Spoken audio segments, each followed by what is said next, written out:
Hello students, I am doctor Kranta भट्टमार्ग महाविद्यालय HOD computer science और आपके सामने एक नया टॉपिक लेकर आया हूं, वो है लूप। बहुत ही इंपॉर्टेंट टॉपिक है। आप किसी भी कंपटीशन एग्जाम की बात करें, उसमें भी लूप से रिलेटेड बहुत सारे क्वेश्चंस आते हैं जिसको हमको रिजॉल्व करना पड़ता है। तो लूप क्या होता है, सबसे पहले हम इसको समझते हैं। ये भी एक कंट्रोल स्टेटमेंट, कंडीशनल स्टेटमेंट का पार्ट होता है, यानी कंट्रोल स्टेटमेंट ही होता है। तो लूप से तात्पर्य होता है हमारा, या लूपिंग स्टेटमेंट से तात्पर्य हमारा होता है रिपीटेटिव स्टेटमेंट। रिपीटेटिव स्टेटमेंट मतलब एक कंडीशन के आधार पर हम स्टेटमेंट को तब तक रिपीट कराते हैं जब तक कंडीशन हमारा सेटिस्फाई नहीं हो जाता है। तो लूप का मतलब होता है जो भी हम कंडीशन दे रहे हैं, जितने बार हम रिपीट कराना चाह रहे हैं, वो कंडीशन जब तक सेटिस्फाई नहीं हो जाता, हमारे द्वारा दिया गया स्टेटमेंट बार-बार रिपीट होता रहता है। तो लूप में देखिए हम कितने प्रकार के लूप जानते हैं। तो मुख्य रूप से हमारे सामने सी और सी प्लस प्लस भाषा की बात करते हैं, लैंग्वेज की बात करते हैं। तो हमारे सामने तीन प्रकार के लूप होते हैं। सबसे पहले होता है फॉर लूप, दूसरा होता है व्हाइल लूप, तीसरा होता है डू व्हाइल लूप। ठीक है, आप सिंटैक्स देख सकते हैं। फॉर लूप का सिंटैक्स इस प्रकार से होता है।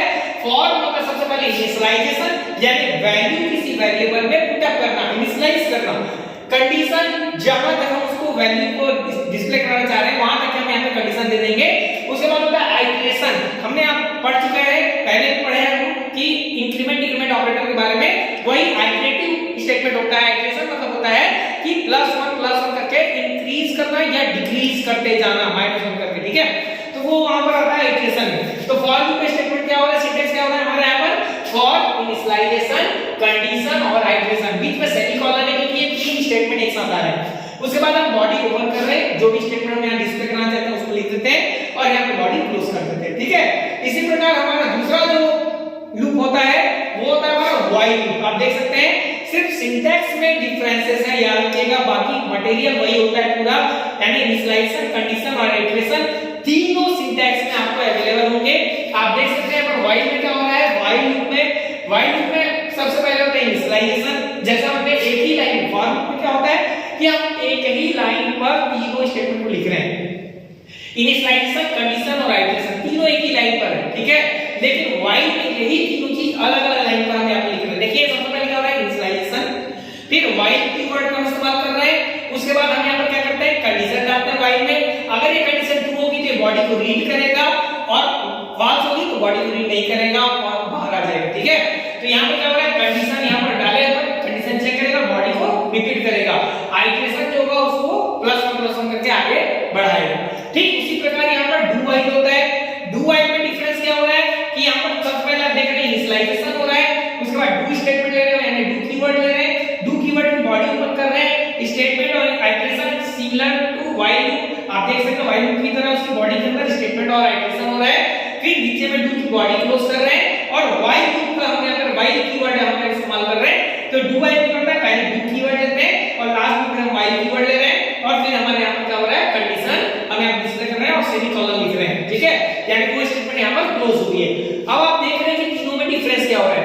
फॉर लूप में ज्यादातर क्या होता है कि आप तीनों चीजों को, यानी इनिशियलाइजेशन, कंडीशन और आइटरेशन को एक ही लाइन पर लिख रहे हैं। जबकि व्हाइल में क्या हो रहा है, सबसे पहले कंडीशन को चेक करेगा, उसके बाद स्टेटमेंट को रीड करेगा।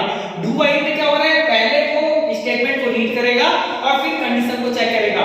इस प्रकार हमारे सामने अगर कई बार एग्जाम में ये क्वेश्चन क्या आता है, right the difference between while और डू व्हाइल, यानी व्हाइल और डू व्हाइल में क्या डिफरेंस है, क्या अंतर है।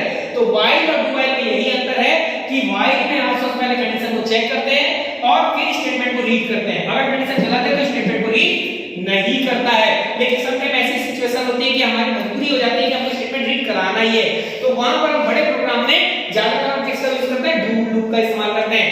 तो डू व्हाइल में क्या हो रहा है, सबसे पहले स्टेटमेंट को रीड कर लेगा, यानी स्टेटमेंट को डिस्प्ले कर देगा, उसके बाद कंडीशन को चेक करेगा। तो अगर कंडीशन गलत भी जाती है तो भी एटलीस्ट स्टेटमेंट को रीड करके वो डिस्प्ले जरूर करता है। तो व्हाइल और डू व्हाइल में क्या अंतर है, व्हाइल में सबसे पहले कंडीशन चेक करता है, फिर स्टेटमेंट रीड करता है, और डू व्हाइल में क्या करता है, पहले स्टेटमेंट रीड करता है, उसके बाद कंडीशन चेक करता है। ठीक है, तो ये तीन प्रकार के लूप आपके सामने है। अब हम एक एग्जांपल प्रोग्राम देख लेते हैं। हमारे सामने क्वेश्चन आ रहा है, write a program for displaying number 1 to 10, यानी 1 से 10 तक वैल्यू को प्रिंट करना है। अब इस क्वेश्चन के लिए आप ये तीनों में से किसी भी लूप का इस्तेमाल कर सकते हैं। हम यहाँ पर फॉर लूप देख रहे हैं। फॉर का कंडीशन जो सिंटैक्स है, ऐसी सिंटैक्स हम यहाँ पे यूज कर रहे हैं। आप देख सकते हैं कैसा हो रहा है, जो हम एज यूजुअल करते आ रहे हैं, स्टार्ट करेंगे प्रोग्राम को, तो मैंने आपको बताया स्टार्ट करने के लिए क्या क्या लिखना पड़ता है, stdio.h, #new.h, console.h, void main, यानी null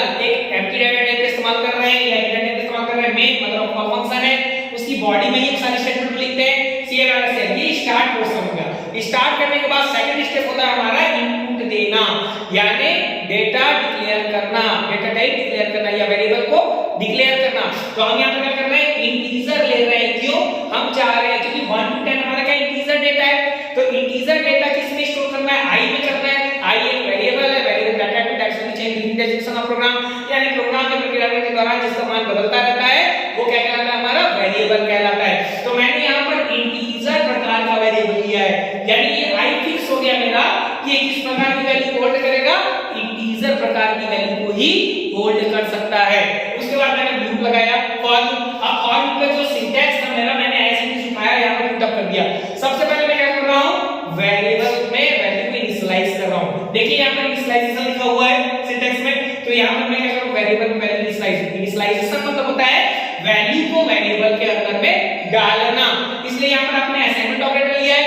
असाइनमेंट ऑपरेटर क्या करता है, एक वैल्यू को वेरिएबल के अंदर स्टोर करने का काम करता है, इनिशियलाइज करने का काम कर रहा है। सेकंड होता है हमारा i less than equal to 10, semicolon लगाया क्योंकि ये स्टेटमेंट क्लोज हो गया, इनिशियलाइजेशन का काम कंप्लीट हो गया। अब कंडीशन चेक करेगा, i less than equal to 10, यानी i जब तक मेरा बड़ा या बराबर नहीं हो जाता इसके 10 के, ठीक है, यानी 10 से जो है 10 मेरा बड़ा या बराबर नहीं होता, तो वो तब तक की कंडीशन पे क्या करेगा, इस स्टेटमेंट को बार-बार रिपीट करता रहेगा। और उसको रिपीट करने में हेल्प कौन कर रहा है, ये आइटरेशन कर रहा है, i प्लस प्लस, यानी i प्लस प्लस मतलब होता है i प्लस 1 प्लस 1 प्लस 1, ये इंक्रीमेंट ऑपरेटर याद रखिएगा। तो प्लस 1 तब तक करता रहेगा जब तक i मेरे 10 के बराबर नहीं हो जाता। अब जैसे ही अभी इसको हम क्या कराएंगे, कंपाइल करा के रन कराएंगे, आइटरेट नहीं करेंगे, कंपाइल होगा, कंट्रोल F9 करेंगे, रन होगा। रन करते ही सबसे पहले अंदर आया, i को मेमोरी में डिक्लेयर कर दिया, है ना, और ये i किस प्रकार की वैल्यू लेगा, इंटीजर प्रकार की। अब अंदर आया फॉर लूप में आया i इक्वल टू क्या है 1, तो i को क्या करेंगे, यहाँ पर हमने लिखा है प्रिंट आउट डिस्प्ले स्टेटमेंट लिखा है हमने यहाँ पर। तो ये जो डिस्प्ले स्टेटमेंट है क्या कर रहा है, परसेंट क्या कर रहा है, इंटीजर वैल्यू को ही मेमोरी से क्या करेगा, एक्सेस करेगा। तो हमारा i क्या है 1, तो 1 को ही एक्सेस करेगा और i को क्या कर देगा, डिस्प्ले, और हमारा आउटपुट क्या मिलेगा हमको 1, ठीक है। 1 मिलते ही क्या होगा, वापस से लूप में जाएगा। अब चेक करेगा condition i less than equal to 1 बराबर हो रहा है क्या यहाँ पर, तो प्लस 1 नहीं हो रहा है, तो प्लस 1 करेगा, प्लस 1 करते ही हो क्या हो जाएगा, 2 हो जाएगा। इस बार i मेरा क्या हो गया 2, इस बार मेरा i क्या हो गया 2, तो 2 को यहाँ पर आएगा, 2 को डिस्प्ले करेगा, डिस्प्ले करने के बाद वापस कंडीशन चेक करेगा, क्या 2 बराबर है 10 के, बोला नहीं, तो क्या करेगा i प्लस 1 करते ही इधर i मेरा क्या हो गया 3 होते ही वो क्या कर देगा, 3 को डिस्प्ले करेगा, यहाँ पर वापस रिपीट करेगा, स्टेटमेंट कंडीशन से चेक करेगा, क्या 3 10 के बराबर है, बोला नहीं, तो प्लस 1 करते ही 4 हो गया। इस प्रकार प्लस 1 करते करते जैसे ही 9 पर पहुंचा, 9 को डिस्प्ले किया, i को डिस्प्ले किया, डिस्प्ले करने के बाद इस बार फिर चेक किया, क्या i less than equal to 10 हो रहा है क्या, बोले नहीं, प्लस 1 करते ही i मेरा क्या हो गया 10 को डिस्प्ले किया, वापस गया, कंडीशन ये रिपीट हुआ स्टेटमेंट, कंडीशन चेक किया, 10 लेस देन इक्वल टू 10 बराबर हो गए, यानी कंडीशन यहां पर क्या हो गया, हमारा सेटिस्फाई हो गया। जैसे ही कंडीशन सेटिस्फाई हो गया वो लूप से बाहर आ जाता है, ठीक है। तो ये हमारा फॉर लूप है। सबसे पहले वैल्यू इनिशियलाइज कर रहे हैं, यानी कहां से, ये हमारा क्वेश्चन है 1 to 10, यानी 1 से प्रिंट करना है, यानी वैल्यू 1 यहां पर इनिशियलाइज करेंगे। कहां तक, 10 तक, यानी 10 i लेस देन 10 में कंडीशन डाल दूंगा, तो 1 से 10 तक प्रिंट करना है। कहां पर i प्लस 1, इसी प्रकार सिमिलर क्वेश्चन आपको मैं दे रहा हूं जिसको आप घर से बना चलाएंगे, वो है 10 to 1, यानी कहां से 10 से 1 तक। अब ये कंडीशन किस प्रकार चेंज करनी है वो आप पर डिपेंड करता है, आप समझ गए होंगे किस प्रकार से ये फॉर्मूला काम कर रहे हैं। इसी प्रकार आप while का सिंटैक्स उठाकर यहां पर पुट कर सकते हैं। while में भी आपको 1 से 10 तक प्रिंट करना है, do while में भी 1 से 10 तक प्रिंट करना है। for लूप को आप देखिए, जहां पर इनिशियलाइजेशन यानी while में यहां इनिशियलाइजेशन, यानी ये पोर्शन जो है for का इनिशियलाइजेशन पोर्शन कहां आएगा, यहां पर आ जाएगा, कंडीशन कहां आ जाएगा, यहां आ जाएगा, स्टेटमेंट यहां आ जाएगा, और आइटरेशन जो है यहां पर आ जाएगा। सारी चीजें वही है, while do while का बस सीक्वेंस चेंज हो रहा है इसको रिप्रेजेंट करने का। for की तरह ही है, तीनों ही चीज तीनों आपके लूप में अवेलेबल है, आप घर से इसको बनाकर लाएंगे। आई होप आपको ये समझ में आया होगा, जो बहुत इजी वे पे मैंने बताने की कोशिश किया है। मिलेंगे नेक्स्ट लेक्चर में। ओके।